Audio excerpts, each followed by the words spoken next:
So recently, I finally decided to go out and buy a few new games. Now, excuse me.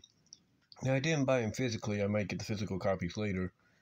But what I did buy, though, is the digital versions because I felt that these felt more like they were going to be digital only.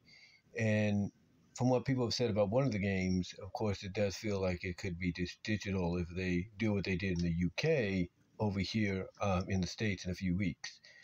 But with that said, two of the games I bought, of course, was Marvel vs. Capcom, Marvel vs. Capcom Arcade Classics collection, which is kind of like a pseudo sequel to the Capcom Fighting Collection, but this time it's Marvel vs. Capcom, Arcade Classics Fighting Collection.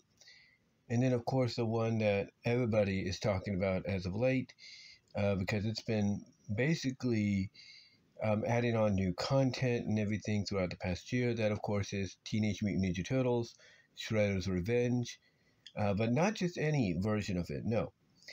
The version I ended up getting was basically the Ultimate Edition. That's right.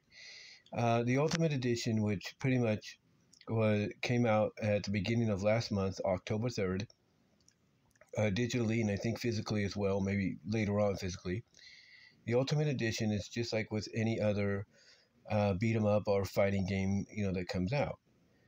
Basically you have all these announcements of DLC coming and all that, and eventually, the publisher decides, developer and publisher decides, let's just re-release the game as an Ultimate Edition, with with the same name but with something extra added on to that name to, definitely say that this is the collection you should get now. And sometimes you'll see that, like with Mortal Kombat, you had Mortal Kombat XL, you had Mortal Kombat 11 and its various releases, because of its DLC. I think it was Mortal Kombat 11 Ultimate. I think Mortal Kombat 1, the new Mortal Kombat 1, has had a re-release due to Ultimate Edition or something like that. You get this all the time. You get this all the time because eventually they're like, if we're going to bring in all this new content, we might as well just re-release the game, once again, but this time with all the content, in there for either the same price we sold it for or for a lower price. And mainly sometimes the price is going to be about the same, if not most times about $10 less at most. And Shredder's Revenge was kind of like that. But what's interesting, though, is when I looked it up online, first of all, I looked it up on the PlayStation Store as I was playing my PS5, and basically it was for about like $24 something, something like that, $24, something like that, 25, can't really remember. But when I went to the PlayStation Store online on my computer, I saw that it was a lot cheaper, like a few bucks cheaper or something like that. So I figured, I'm going to get it. And I got it because what they were selling, you didn't see this version over on the console version of the store.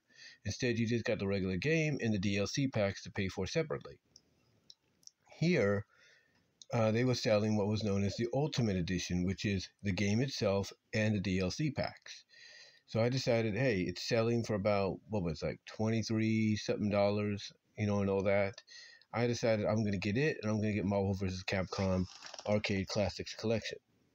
And that's what I did. And I can tell you, playing, and you've seen it with the, obviously, with the footage, playing Shredder's Revenge Ultimate Edition or not is actually quite fun. It's really fun. It is definitely a throwback to the arcade TMNT's games from the 90s, like Turtles 2, like the arcade game, AIM, which became Turtles 2 under Ultra Games on NES. Then, of course, you had Turtles in Time as well, and that arcade game. It was basically a throwback to all of that, including the Game Boy ones and everything. And it was actually kind of fun. It was actually kind of fun because they took a lot of what we liked about the second game, which was the arcade game, the original 89 arcade game, what we liked about that, and what we liked about Turtles in Time, and put it together in this game. They put it together in this game, along with a few new added moves and objectives, and felt it felt like I was playing the classic arcade game. This felt like, honestly, if we're going to be honest with ourselves, this felt like it was the third arcade game. Like this belonged in the arcade, with the joysticks and everything, alongside the original arcade game, Turtles in Time, and then this. That's what it felt like, in my opinion. And the palette swaps they give you when you choose a fighter, I think, is great. They're all based on the different interpretations of the Turtles and their allies, so I like that. Or at least, the color scheme is reminiscing. If it's a different character, it's reminiscing of, the version from like another interpretation. So I like all that. I really do. And outside of that, like I said, the gameplay's fun. You got your power ups and everything. So I really like all that. I really enjoyed it. I mean, for example, when you're playing the story mode, whether it's chill mode, okay mode, or basically the hard mode, the further you get like an extra XP point added to your life. If not, you get more lives added on. So you start off with 3 lives, and you move on. Your health bar gets more and more, with extra XP getting added, and then eventually you get to be given 4 lives, and then 5, and then so on. And believe me, the further you get in the story mode version of the game, you're gonna need them. And that's a fact. You're gonna need them. But yeah, it's a fun game. It's got a lot of callbacks to classic characters. This game is basically based around the 1980s to not early 90s, but basically the 1980s to mid 90s TMNT. That's what it's primarily based on, despite the different, like I said, character palette swaps for the characters when you choose one. Because you got palette swaps in there that represent, like I said, the different incarnations, either by design or just by color. And, that's kind of cool. Now, even with the DLC, can you still unlock characters? Absolutely. After I finished the story mode, as you all saw, I unlocked Casey Jones. So I don't know if he's the only unlockable character in there. We'll have to see. But, now he's a playable character. But yeah, the gameplay I think is fine. It's fresh. Well, not just fresh. It's fresh and familiar. And then, like I said, it's a great callback. But I think what people really like about this as well is the DLC. Whether or not you bought it individually or you waited till the Ultimate Edition came out and bought that, the DLC is a great welcome to all of this. It really is. I mean, the fact that you can play as Karai or Usagi Yojimbo, you can play as them, and they got palette swaps as well that represent their different incarnations. Well, color-wise and all that. I think Karai only had... Yeah, I think Karai is just color as well. I'm not really sure. But you have that, and, you have them. Like I said, you have that. You can play as them. Trying to find the right word to say. And then, of course, you have the recent DLC pack that came out, the Radical Reptiles, that has Mondo Gecko and Mona Lisa. And Mona Lisa, I'll put it this way. I haven't played as Karai yet, but I have played a bit as April. And I played, mostly all the story mode as Mona Lisa. And I could say that Mona Lisa is a better fighter, unfortunately, than April. I mean, April's good, don't get me wrong. But Mona Lisa is a much more better fighter. And it shows. And I think Karai might be the same too. I'm not really sure. What I do like about it is, like I said, they're giving special moves. Like you get various pizza boxes, and you get like with the various pizza boxes, you can either get your health refilled, or you can get the temporary power up where you basically do a special move, a special attack move, if you will. Spinning, like with Mona Lisa, she spins around just all over and just kicks everybody's butt, if you will. Or you get the infinite power up, which allows you to get about, I think, 5 shots in, which is superpower, which for Mona Lisa is her just throwing beakers full of chemicals and explosive chemicals all over. So, yeah, it's kind of cool to get the power ups and everything. I like that. I really do. Um, but like I said, if I was to compare fighters, if you will, if I was to compare fighters, hold on for a second.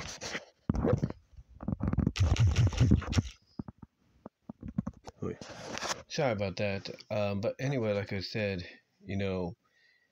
basically, I like the fact that you get these like superpowers through, these special powers and everything through the, through these little pizza boxes. Like you get your health increased again. You can, and through various objectives, you get like an extra XP point. You get extra lives added on, and then of course you got like the infinity. It's in a rainbow circular 8. Believe it or not, you get infinite super for about, I think, 5 opportunities. You can use your super move, and then you have the other one, which is called POW. It's a pizza box. There's a red pizza box with the name POW in it, and it basically allows you to go in circles like a tornado, like in Turtles 3, I believe, and just go to town. Not Turtles 3, but Turtles in Time, and go to town on your opponents, if you will. Overall, the gameplay is great. The story mode, I think, is great. Of course, being based around the 1980s to mid 1990s cartoon, the original 80s to mid 90s Fred Wolf cartoon.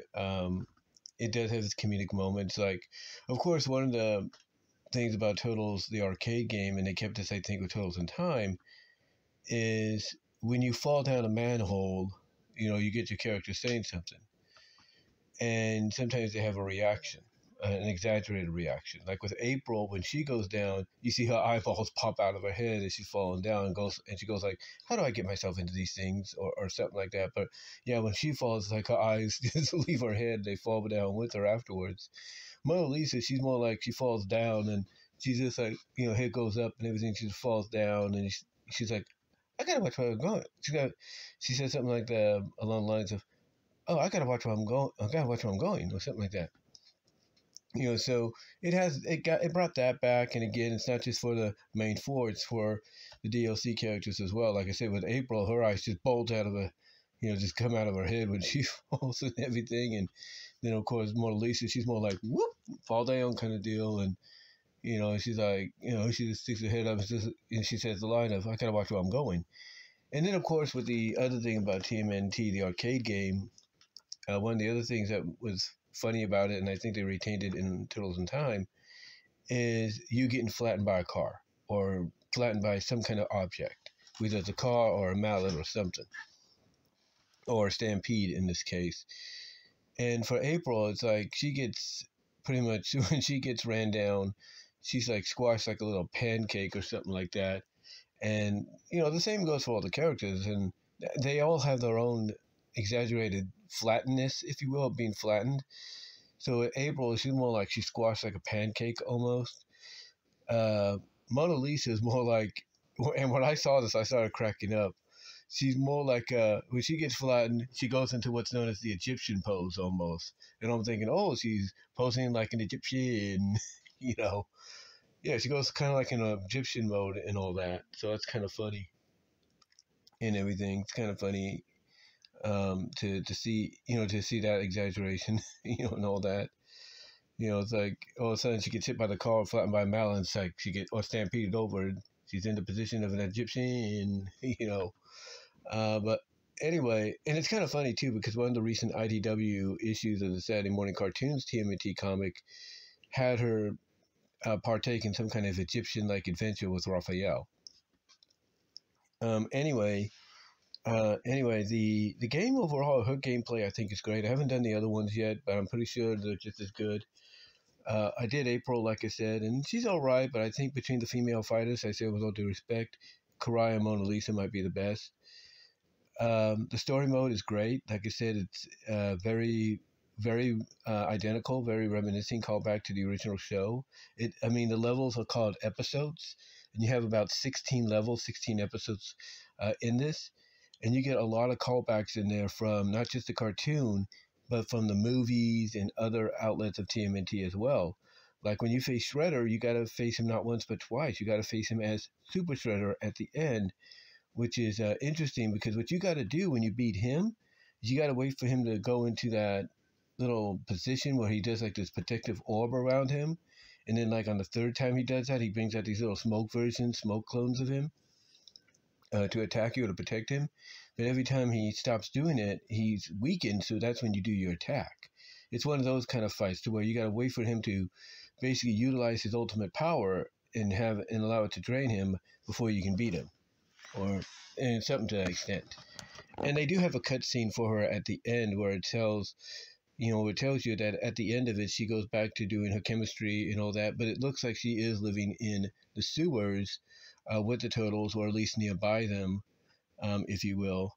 I would say within the same sewer system, same sewer region, if you will. But it's like she's in the same vicinity, not exactly with them, but then again, maybe she is. I don't know. Anyway, though, it's anyway though, her playing in the story mode, it's great. Brings a different dynamic. The only thing I wish they would do is anytime, like one of the things they did with the arcade game after that first level, and they show the cutscene of Shredder jumping out the window with April, and you have the turtle that you choose following him. You only get one turtle, but with all the others, you get all the turtles when you play like all four. So here they're kind of doing that a little bit with the cutscenes. But I think what they should have done is with the DLCs, like whoever you chose out of the DLCs, they should have added that person, that character to the cutscene. So it would have been nice to see Mona Lisa in the cutscene, in the cutscenes with the turtles and all that. You can also play as her in the survival mode, the Crystal Collection mode, which is basically another story mode, kind of a mini game story mode with the neutrinos telling you or asking you to help them get these crystals back before Shredder and Krang get them, these dimensional crystals. And these things, and the dimensional crystals do take you to different dimensions. Some are named after, places connected to the turtles in story, if not comic-wise. Like one of the levels is the Mirage Studio, or it's Mirage Comics, if you will.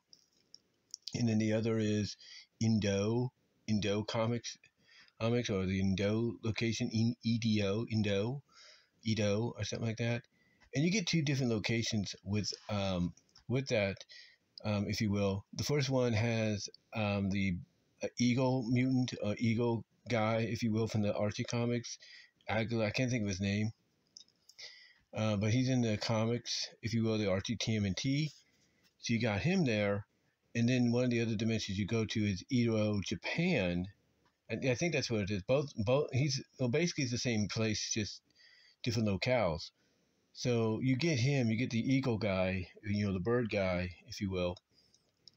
And then one of the other locations is like Federal Japan or something like that. And you have two different versions of it. One version has a young Hamato Yoshi Splinter in the background. And that's another thing about the games. You get background characters as well as you can free characters from areas that they're trapped in. Like you can free all the frogs, the punk frogs, as well as you can free Bert and Irma. That's all in story mode, and Vernon as well. And then like I said, in the survival mode, you go into different stages to, basically dimensions to get these crystals. And one of them, like I said, is based on the Mirage comics. The other is based on Indo Japan, or at least the Japan area, where you get the Algazin, or whatever his name is, the eagle bird guy. And then the other one, which is like around Federal Japan, if you will, you get one section of it, or one section of it, you get Hamato Yoshi. And then the other section, you get Shin Ka, which was a villainous dog, if you will, mutant dog, I guess, or just villainous anthropomorphic dog from the Archie TMNT. And then in that same stage, in the background as a cameo, this was a big surprise. You get Ninjara. That's right, you get Ninjara, as she was seen in the Archie TMNT. And what that tells me is she is now owned by Nickelodeon. She is now owned by the people that run TMNT. You know, make the deciding factors on her, deciding factors, I should say, on the TMNT franchise. So what that tells me is she's going to be coming into a future TMNT project in the near future. Not just the IDW comics, which I'm planning to do eventually, hopefully soon still, but in other incarnations as well. Because here you got her cameoing in the background as a background character in the game, cheering on the good guys, if you will. So yeah, it was nice to see her, and that's kind of her first official animation appearance through sprite animation. So that animated girl's profile confidential I did on her years ago, that can't, if you don't think it counts, or if you didn't think it counted then, it does now. And you know what? You know, what's crazy is Mondo Gecko was one of the DLC characters for Radical Reptiles, right? And he was a background character, I think, for the Mirage one, or the Game Boy one of them. So I'm thinking, well, if he's a background character in doing one of those stages, and now he's a playable character, can't they do the same with Ninjara? So I hope the people behind this game, Tribute and all of them, you know, decide to release another DLC pack, and this time we get Ninjara in there.